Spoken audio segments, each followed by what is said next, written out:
This is Smiles TV.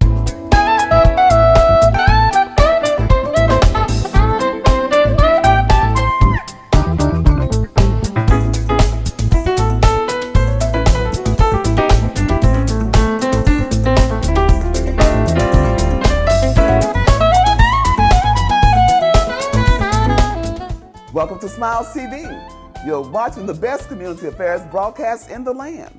We got some great guests for you today, and please stay tuned and watch this broadcast.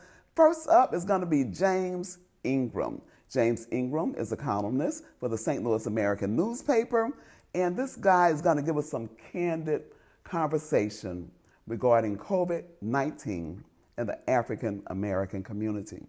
Also, after James, we're going to have a Vincent Rhodes. He's a minister who wants to give his opinions on what's going on nationwide, worldwide with COVID-19. And we're going to wrap everything up with What's on Your Mind with Dr. Desarie Holmes. Don't go away. Remember, Jesus Christ was born of a virgin. He was crucified and buried, and he rose on the third day.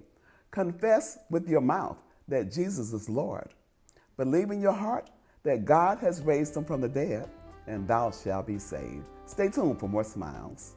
Hi, my name is Sterling Moody. I'm the owner of Neighbors Market, 1005 North 15th Street, on the Echo Jazz building across from Emerson Park Metrolink stop. We have fresh barbecue Friday and Saturdays. We have Sunday through Saturday, open from 7 to 7. Look forward to seeing you in the store.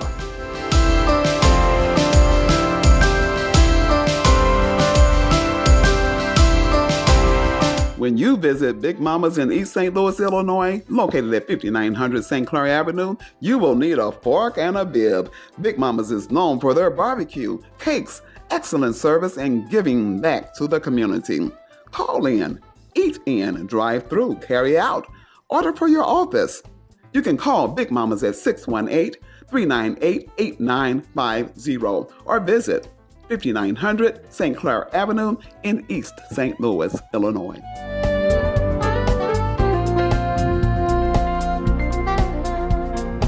Welcome back to Smiles TV. Today we will be talking with James Ingram, a good friend of mine, but I'm going to tell you a little bit about James. In addition to his journalism experience, James has appeared in the documentary Bloody Island, which focuses on the 1917 race riots in East St. Louis, Illinois. He is also co-author of the book, The Making of an All-American City, East St. Louis. He was a contributing author for the ebook St. Louis Currents, the bi-state region after a century of planning. James has also extensive experience as a radio talk show host for stations KKWK, WESL, and WGNU Radio, as well as being a columnist for the award-winning St. Louis American newspaper, and has provided sports commentary on the NFL St. Louis Rams for Inbox Magazine. James, welcome to Smiles TV. My pleasure. I read an article that you recently did in the St. Louis American, and it was hard-hitting, and it talked about the African American community. We're going through some rough times right now, and some people just don't know what to do. Others are overdoing things. Give us your thoughts on the African American community, and as you've noticed and as you've seen, it's hitting our community very, very hard. What are some of your thoughts on that? Well, first of all, thank you as always for having me here and giving me an opportunity on your platform to kind of share my thoughts and opinions. I have a piece in the St. Louis American. Anybody can access it. All they have to do is go to stlamerican.com, look under the Columnist tab, and it'll be right there. And the essence of the piece is that our inability to stay 6 feet apart will probably inevitably put us 6 feet under. And I'm speaking more specifically to the Black community, which is who I'm concerned with. Other communities have access to resources. Ours is at a deficit in terms of having similar access.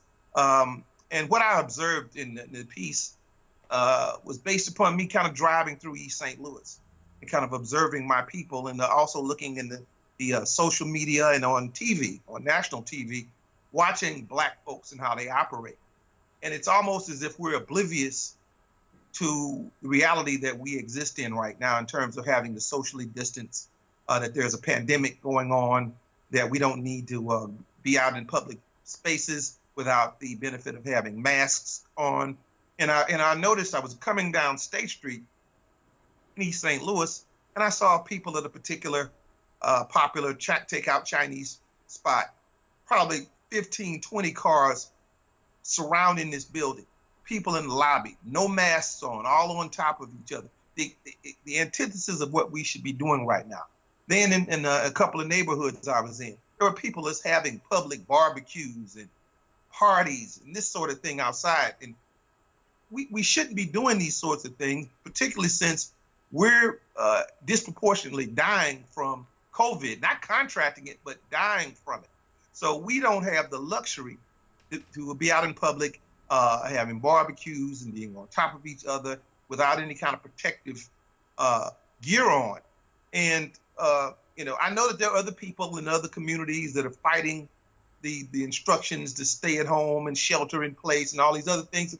That's their problem.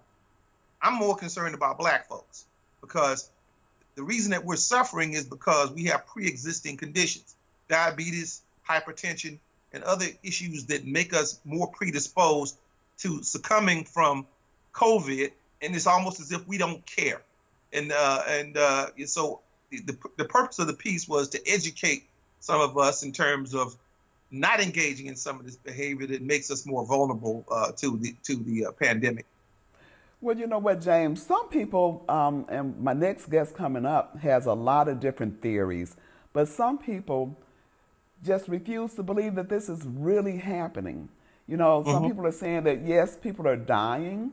However, maybe they're fudging the numbers. What are your thoughts about that? I personally feel like regardless of what we think, we do know people are dying, and we should protect ourselves and others as well. I don't think they're fudging the numbers. I think the numbers are probably worse than what we're hearing.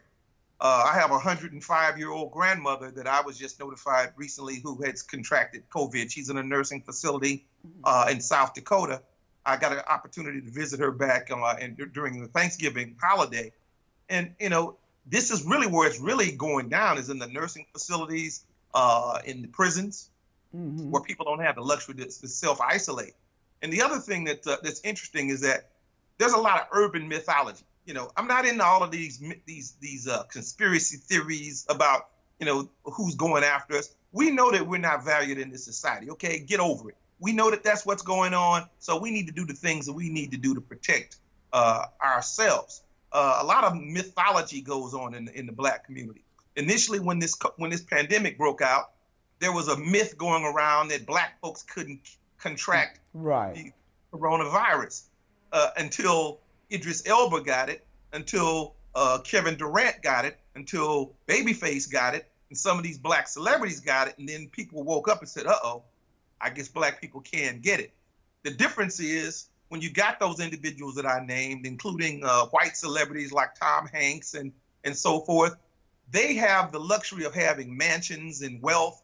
So if they need to self-quarantine, they can do it. One of them can go in one wing of their mansion or the other wing of the mansion and isolate themselves like a Chris Cuomo on national news until they're over it, and then they can make it. But if you have 10 people in a household on top of each other, it's difficult to constantly have to clean. You got one bathroom. You have very limited space to operate and to do the things that you need to do to self-quarantine. So we are at a deficit, at a disadvantage in terms of being able to do some of the things that you need to do once you've determined that you've got the virus. The other thing is, up until recently, there was a lack of testing facilities within the Black community. I think now we got a couple of places in East St. Louis at the Jackie Joyner Kersey Center and over at the Windsor Center, but there's still not enough for us. And I think many of us won't get tested, particularly if they're asymptomatic. So there's a lot that's going on. I'm sure I'd be interested in hearing some of the theories, but I'm not into conspiracy theories. I don't worry about the things that I can't control. I'm worried about the things that I can control.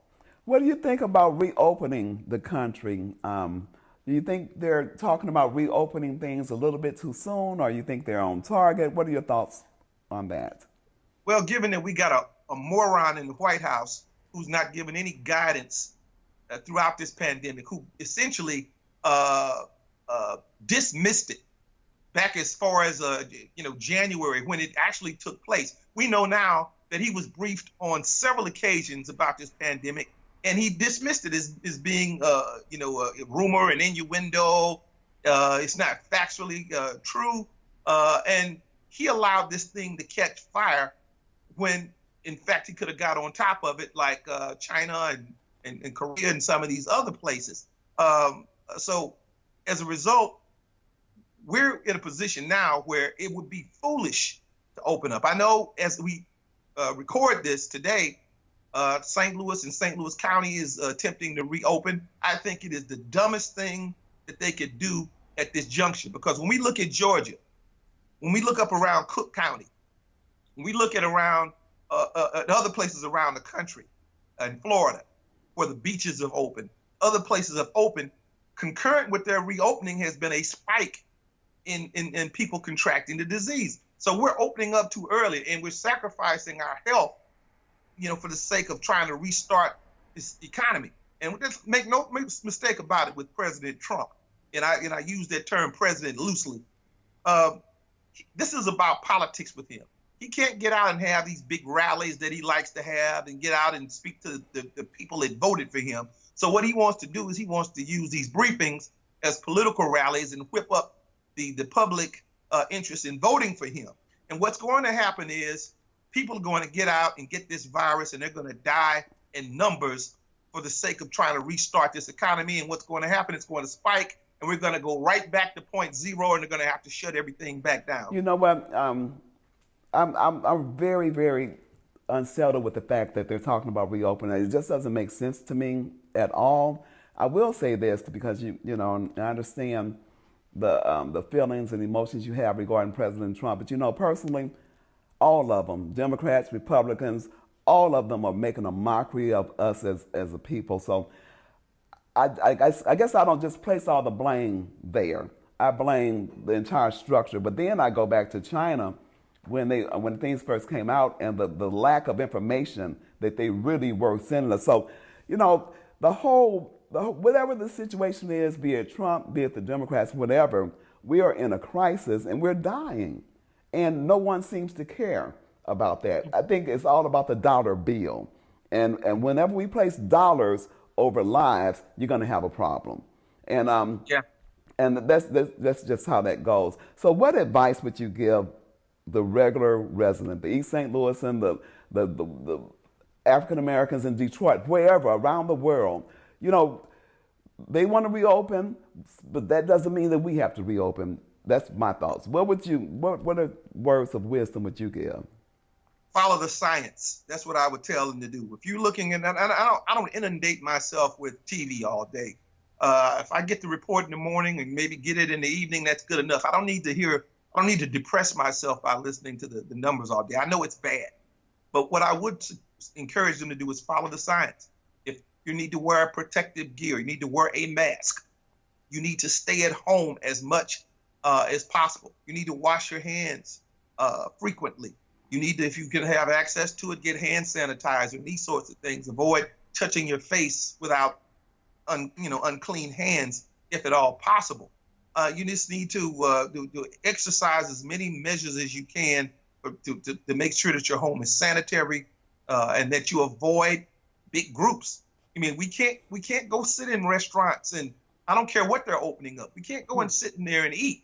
You've seen reports about how the germs spread rapidly in closed company. Your desire to get out and kick it and have a good time, all that stuff, you'll have opportunity to do that stuff. Nobody loves to go on vacation more than I do. I like going on cruises and vacationing and doing those things, but I'm not going anywhere right now until this thing is passed and it is stopped. The spread has slowed down considerably, and that it's within a controllable means of allowing us to do those things, you have to exercise common sense at some point. And I understand what you were saying about the politics. My issue with Trump is that he mismanaged the pandemic. He had the information and he knew that it was coming, and he totally ignored it because he's not a person who's into information. He doesn't read. He's not intellectually curious, and that's the case. President Obama left him a playbook for dealing with this pandemic, and as much as he's trying to pan President Obama, he didn't follow that playbook. He dismissed it because of his personal hatred for this man, and this country is paying a price for it as a result. You know what? I'm getting word that we got to wrap up, but you mentioned earlier how this is affecting prisons, and I know that you deal with the prison reentry program. How's that going, James? Going well. Well, we're really into a position now where a lot of the services that were previously offered to the prison reentry population are going to have to be offered virtually. I've done some work, particularly, I've done some stuff in East St. Louis, but in St. Louis County, I've dealt with prisoners for over 10 years. And even the probation and parole officers are trying to come up with a virtual model for case management and to deal with them, because we're in unprecedented times and nobody saw this coming. So now they're scurrying to try to come up with ways to be able to effectively address the prison population as well as those who've been released, so that they can still get the services, be monitored, be supervised in a constructive way. But make no doubt about it, everybody's having to change the way they operate and do business, whether it's the prisoner reentry population, the nursing home facility. My mother has Alzheimer's. She's in a facility. We can't go physically visit, but what you can do is you can make arrangements to visit them on Skype as I'm talking to you now, or to go to have them to push you to the window where you can talk. There are things that can be done, but we're just going to have to come up with other ways of doing what we do. I know you're a God-fearing person. It is dumb. I'm speaking to my church-going folks. I also attend church, to try to press your pastor to open the church doors up so you can go, because you know how black folks do. We want to hug and kiss on each other. This is not the time to do all of that. You need to stop it. Listen to church, view church online for the time being until it is safe to go back and not contaminate each other. And actually, the church I go to now, that's what we're doing. We're doing church online, and I'm grateful to be able to do that. But we're going to have to wrap up, James. I want to thank you again for your candid conversations, and keep writing those great articles. Thank you very much. It's been my pleasure as always. Stay tuned for more Smiles. Don't go away. James Ingram, award-winning journalist for the St. Louis American newspaper. Stay tuned for more Smiles.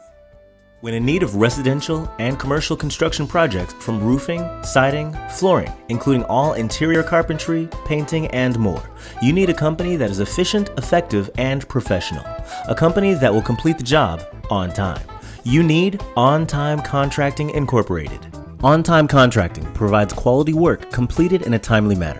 Oliver McDowell, founder and owner of On Time Contracting, is insured and bonded, and provides an array of services for residential and commercial facilities. Contact On Time Contracting for your many residential or commercial construction, roofing, cleaning, or other needs at 618-567-3591. That's 618-567-3591.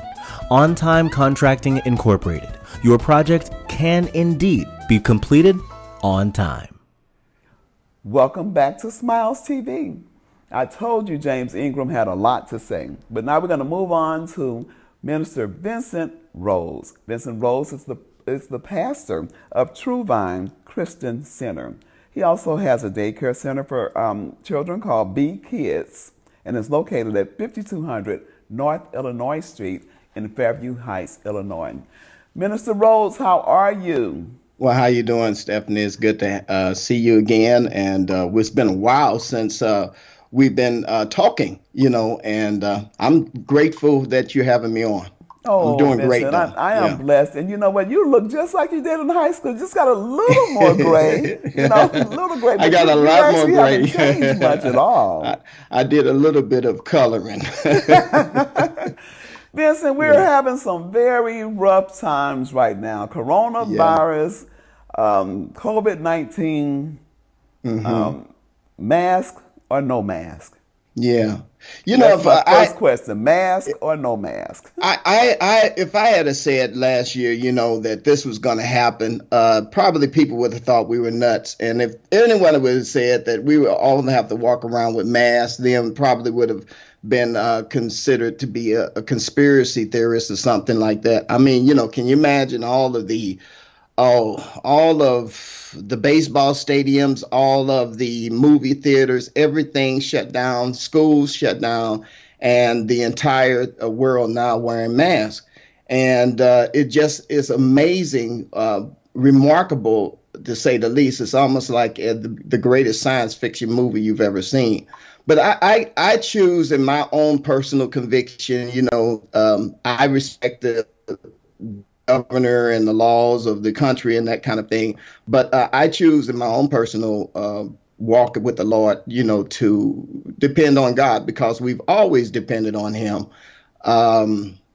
Since I was a kid, and I'm talking about, again, I'm from the 60s, so I have never seen a time in my life when we all had to walk around with masks. If that's going to be the way it's going to be, I'm ready to see Jesus. I know, right?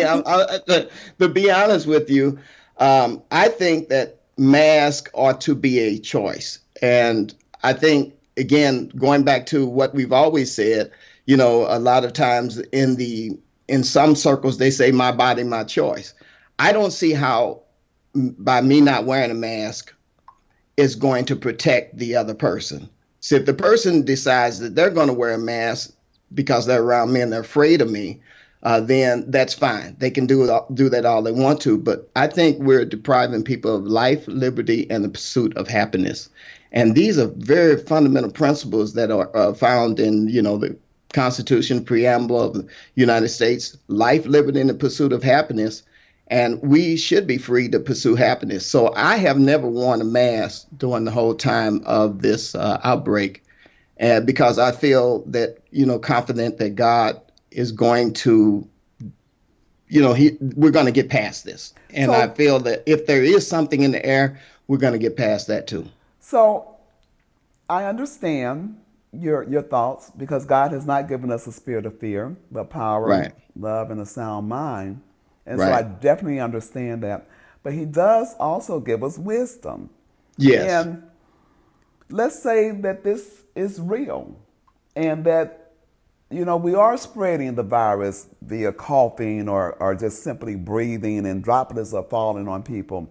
Wouldn't it be wise, just for precautionary sake, to wear it? Because we understand that, and except the Lord keep the house, right, you keep it in vain.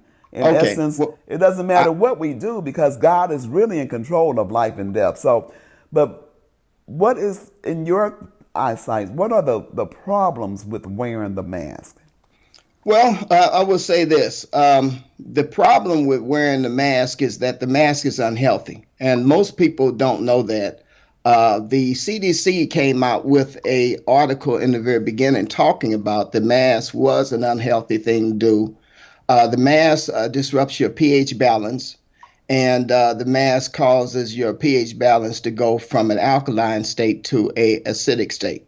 And we already know that when we go from an alkaline state to an acidic state, then we end up having setting up other symptoms where your immune system actually drops. There is such a thing called herd immunity. And herd immunity is when everyone gets together and the virus or whatever bacteria is in the air is actually defeated by the group of people actually keeping close contact with one another. And so herd immunity is better than us staying 6 feet apart and locking ourselves in the house. What's remarkable about this is that even the research has shown this to be true. When it came out to New York was trying to figure out how is it that over 66% of the people who had stayed away from people, wore masks, washed their hands, and did all of this social distancing, still they ended up going to the hospital with the coronavirus. They were locked in their houses. They never left. They stayed at home. But 66% of them who covered their mouth and did all of the things that they were told to do ended up they were more exposed to the coronavirus, or their system was more weakened. And so they ended up having more of the coronavirus at home than the people who were out in the fresh air with their face uncovered and doing the natural thing that God has always given us to do. God has given us an environment that cleanses itself. We have trees that breathe in carbon dioxide and breathe out oxygen. So we have a situation outside where it's much more healthier to be outside and uncover your mouth. Let me just say this other thing too about a mask. If I were to take and use a car example, you would think that I was for trying to change the operating directives of a car. So a car is designed where it has a tailpipe. It blows out the tailpipe, the exhaust, and then in the front of the car, it has an intake valve, which is by the carburetor. And so the carburetor breathes in and the tailpipe breathes out. If I were to plug up the tailpipe and then also close off the carburetor, I'm killing the car. And the same thing is true for us as people. We're ultimately going to look back on this time in history and figure out we were really foolish. We were doing something we didn't know what we were doing. So I and have we a should have left it question. in the hands of God. Go So ahead. I have a question. Why do you think, or do you agree that this thing has hit the African American community harder than most communities? Is that a fact or fallacy? Well, let me just say this. Okay, now, whenever this thing happened, let's go back. We're talking about Dr. Fauci. Dr. Fauci, who is now advising Donald Trump, and I don't even understand what's going on in Washington, and I'm not political. But I'm saying Dr. Fauci, who has been advising Donald Trump, was the same doctor who was actually advising other doctors, other presidents during the time of the AIDS epidemic. When the AIDS epidemic came out, the first thing that they did is said that the Black community was overwhelmingly, disproportionately being affected by the AIDS virus, which is not true. It's the same thing that is going on today. Now, all of a sudden, Black people are more, they are disproportionately being affected by the coronavirus. Propaganda is something that we need to be aware of in the Black community. And propaganda is being used against us many places that we trust, because you don't get the dollars for advertisement on BET unless you say what they want you to say. And a lot of times we will take the money and just let them say whatever they say. We have a bunch of, I don't mean to be racist, but we do have a bunch of white liberals that will tell the community, okay, here's what's going on in the Black community, when they don't have any statistical data in order to actually say that. They just are making assumptions and saying things that sound like it's going to resonate with the Black community, so that the Black community can fold over and be the first people to be tested. And if you want some historical evaluation on that, let's just look at what they did to us during the Tuskegee times. When the Tuskegee experiments were going on, they went down there and they started giving people syphilis, and they were using Black people as test subjects for syphilis, and the Black community trustingly went to the people who were the doctors of that time, the white doctors, and they were trusting them because they had the medical expertise. And because we don't have the medical expertise, we don't have the actual ability to use wisdom in terms of medicine, we often trust propaganda machines and doctors and professionals to make decisions for us when we should be using our own brain. And look, it's 2020. We're smarter than this now. Let's shift gears a little bit.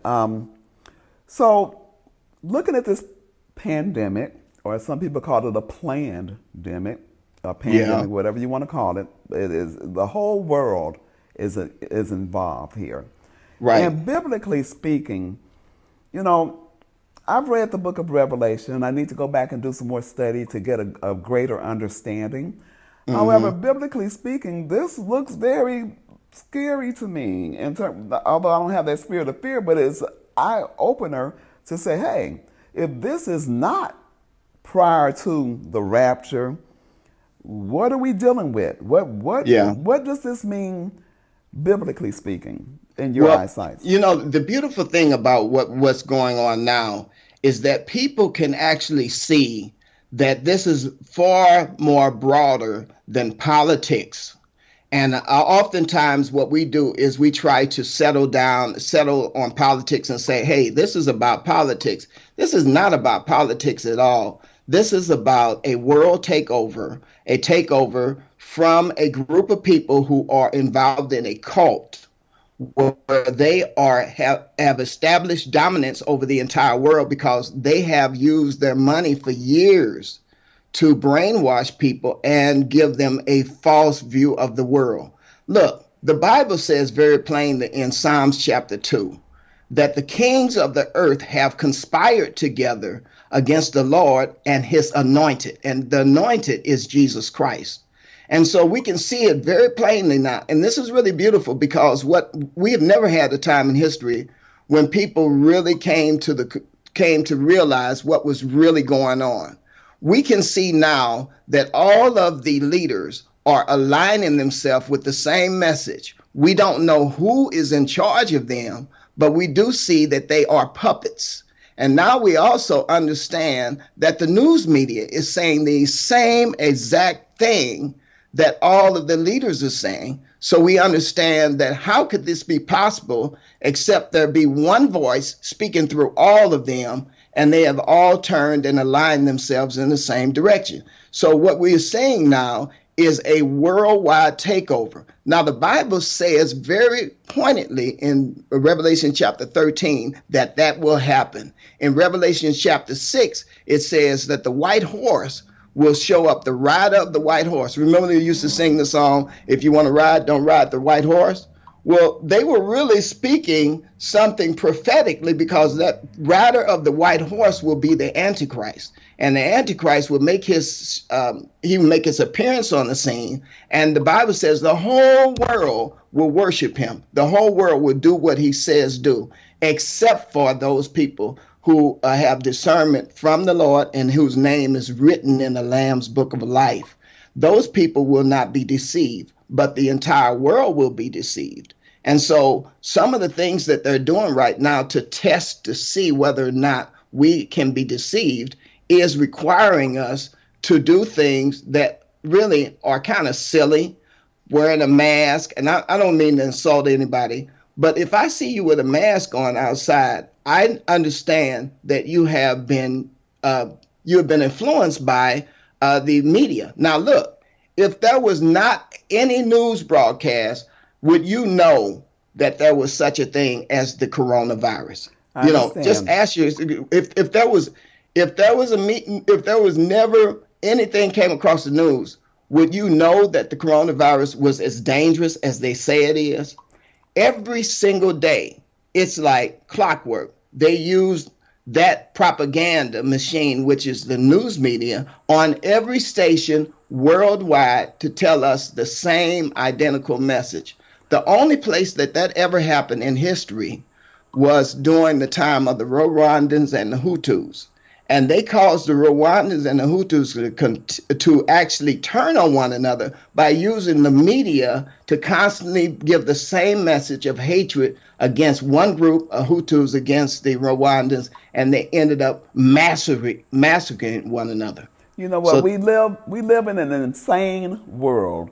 And you actually have a book out. Yeah. How to have a sound mind in an insane world. I got a copy right here. Yeah. So tell us just a little bit, because we have to wrap this up now, a little bit about your book and how people can get it. And you also have a YouTube channel and encourage people to watch that as well. Yeah, what my YouTube channel is Vincent Rhodes, and then it's Vincent Rhodes Live. So you don't have to look for. As a matter of fact, if you type me into the search engine of Google, even though even though maybe Google doesn't like what I put out, because I don't go with the mainstream narrative. And if you're interested in that, look me up. But just type in Vincent Rhodes, and I should just be all over the place on Google. And my book is at Amazon, amazon.com/shop/Vincent Rhodes. And I also have some other products on there for your health and your nutrition and that kind of thing. So,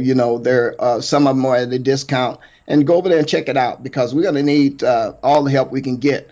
Now, the book, again, is How to Have a Sound Mind in an Insane World. I also have another book called Graven Image, and you might just check that out. And but the book, How to Have a Sound Mind in an Insane World, was just kind of like out of a sermon that I did, and talking to the membership of the church about how to not allow the devil to take over your mind. And Okay, I do have another question. The Bible question. says that we are not to have a spirit of fear, but of power, love, and a sound mind. And so this book here is just a book filled with all of the things that we're going through today. That it's a book of encouragement, and it's not to beat down anybody, just to encourage you in the Lord, so that you won't be afraid, because the Bible says 1,000 shall fall at our side, 10,000 at our right hand, and no evil plague shall come near thee. If this is a weapon, the Bible says no weapon that is formed against me shall prosper, and every tongue that rises against me, has been condemned. If you got to go with the word of God. The Bible lets us know that, yea, though I walk through the valley of the shadow of death, I will fear no evil, for the Lord is with me. You need that word in you more than you need to just hear from these professionals. A lot of times we'll hear from these professionals, and they're not giving us quite the right information. They have an agenda, just like they had with Tuskegee. They had an agenda today, and I don't necessarily trust everything I hear. I use my own mind, and this is what the Bible says. Romans chapter 12, verse 2. It says, do not be conformed to the world, but be ye transformed by the renewing of your mind. And that's what it really I'm all about. So thanks for giving me the opportunity. Last question, and you don't have to elaborate, but just tell me, church right now or no church? I think the church is always needed. To say the church is not essential is just a fallacy. Well, I will say this. The church is absolutely needed. Jesus is the head of the church. My church, we do still gather. We still come together through Zoom, or through the online teaching and preaching, and our small groups do the same thing. So thank you so much, Vincent. I love you, miss seeing you. I'm glad to see you're doing well. I still say, yes, God has not given us a spirit of fear, but power, love, and a sound mind. Yeah. And I just personally think with that means taking precautions, because only God can keep us anyway. You guys check out Vincent Rhodes Ministries. And thank you again. All right. God bless you. God bless you too. Don't go away. We're coming right back with What's on Your Mind with Dr. Des.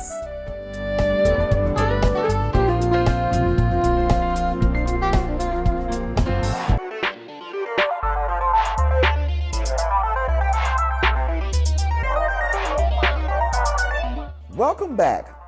We've had some great conversations, some interesting thoughts. Some things I agree with, some things I don't, but they're all thought-provoking.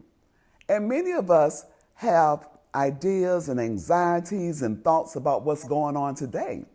And yes, we are here with What's on Your Mind with Dr. Des. Dr. Desarie Holmes, how are you? What's going on, family? How you doing? I'm good. I am blessed. We have missed you. You look great.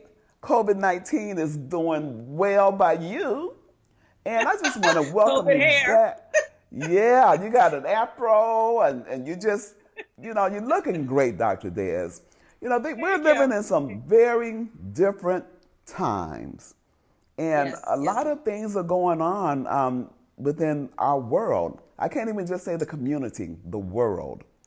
You have some ideas about how to help people cope with these times. We had a couple of guests on prior to you, and there were some Right. thoughts and some things shared.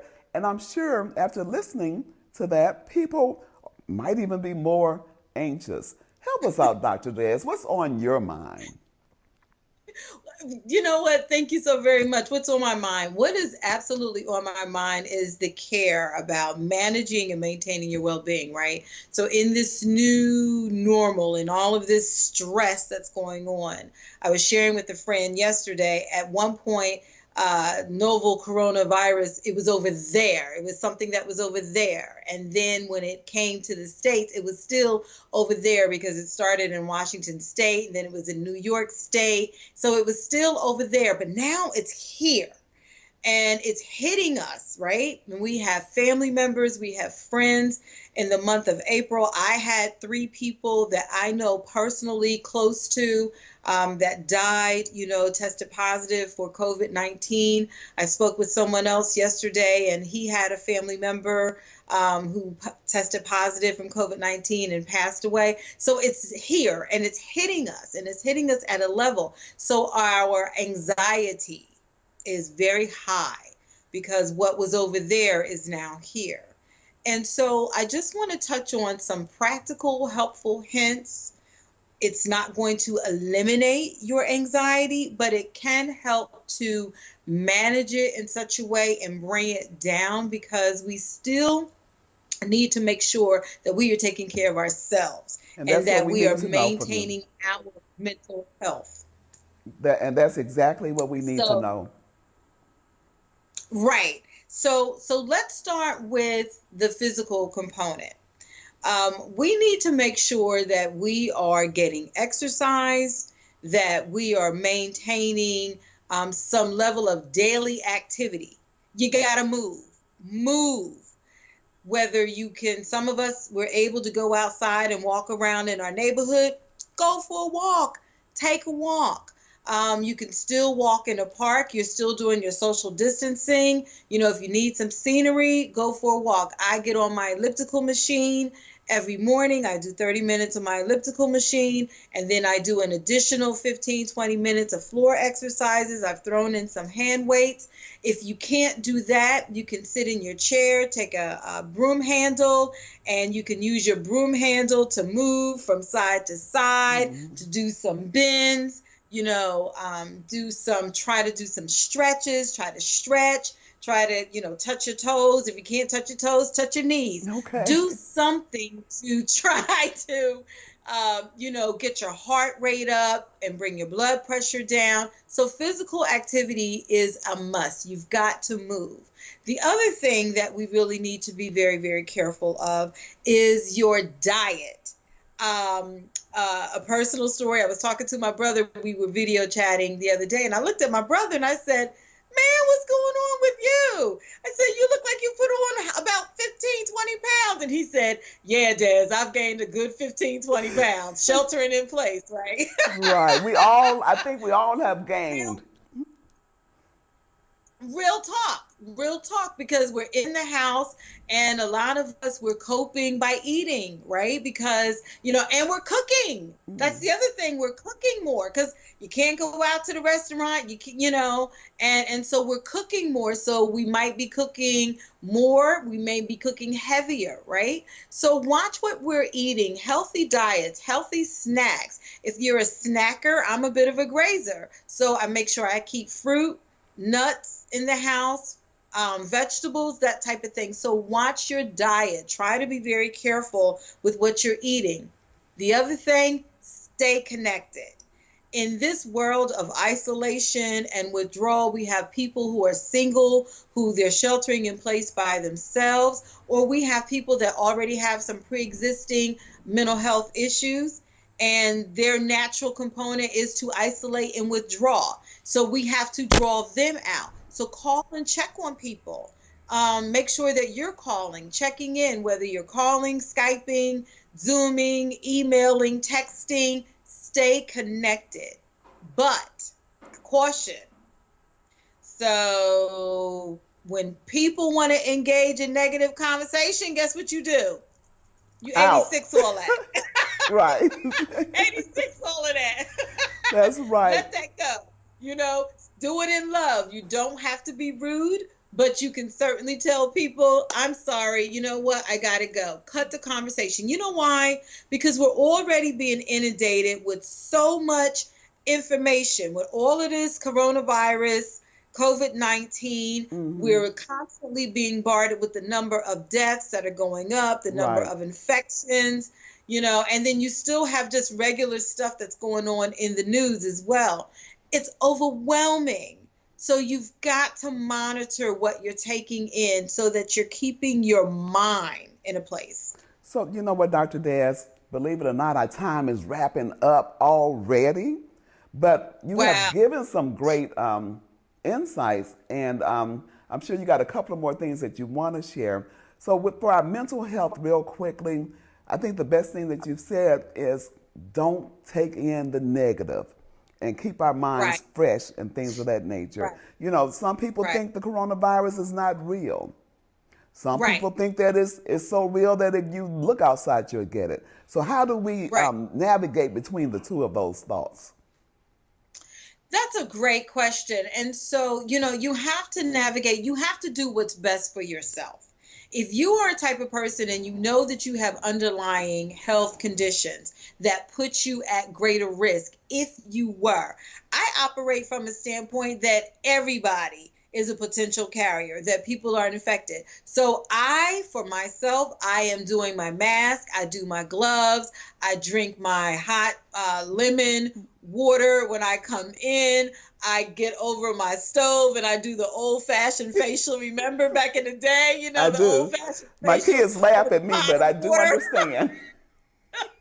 I do that to make sure, I'm kind of cleansing out my sinus cavity area. So do those things that you know to do. Now, if you're the type of person that you feel like is not real, is fake, and I'm going on about my business, that's you, but don't jeopardize my life, okay? Because my life is important to me. Yes, so ma'am. I value my life, and I value everyone else's. Dr. Des, so we're going to have to start up again.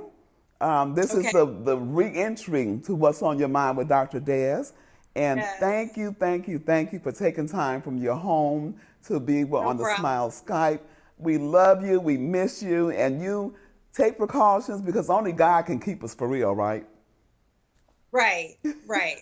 So exactly. So everybody stay healthy, be blessed, continue to do what you do, transforming lives and renewing mind. What's on your mind with Dr. Des? Thank you so very much. Bye-bye. Thank you again. And thank you for watching Smiles Television. I want to thank all of our guests, all the thought-provoking information that has gone forth today.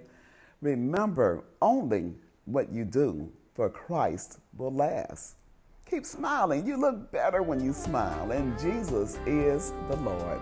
The Lord be magnified. The Smiles Television Talk Show wants to showcase your business, organization, church, and activities. If you have an interest in being a guest on Smiles Television Talk Show, or if you have any show ideas, contact Stephanie Anthony Miles at SmilesTV777@gmail.com. You may also call 618-741-3770. Tell your friends to subscribe to the Smiles YouTube channel. Let Smiles TV increase your reach. Remember, you look better with smiles.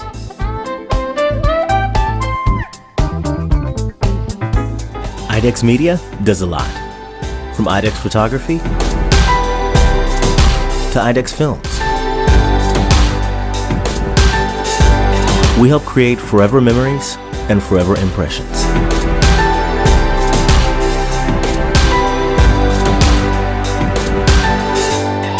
Image a nation, image a world. IDEX Media. Awesome sauce. Yeah, baby.